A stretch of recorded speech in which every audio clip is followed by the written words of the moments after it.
दक्षिण कोकणची काशी म्हणून ओळखल्या जाणाऱ्या सिंधुदुर्गातील श्री क्षेत्र कुणकेश्वरच्या महाशिवरात्री यात्रोत्सवाला आजपासून मोठ्या उत्साहात सुरुवात झाली आहे। समुद्र किनाऱ्यावर बसलेल्या या ऐतिहासिक मंदिरात दर्शनासाठी महाराष्ट्राच्या कानाकोपऱ्यातून भाविक दाखल होतात।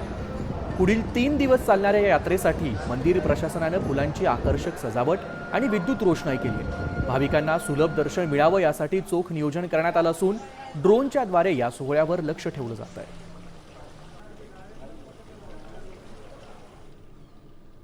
श्री क्षेत्र कुणकेश्वर येथे महाशिवरात्रीनिमित्त दरवर्षी मोठी यात्रा भरते आणि यावर्षी शासकीय पूजेचा मान मिळाला। पहिल्यांदाच ही पूजा करायला मिळाली। नक्कीच खूप आनंद होतोय आणि खूप छान वाटत आहे। एक वातावरण भाविकांचं आणि खूप सुंदर वातावरण इथं तयार झालेलं आहे। शासकीय अधिकारी म्हणून किंवा इथल्या प्रशासकीय यंत्रणेचे प्रमुख म्हणून इथे सर्व यात्रा एक व्यवस्थितपणे पार पडावी याचं आम्ही सर्व आयोजन केलेलं आहे आणि सर्व भाविकांना मी त्या निमित्ताने खूप खूप शुभेच्छा देते।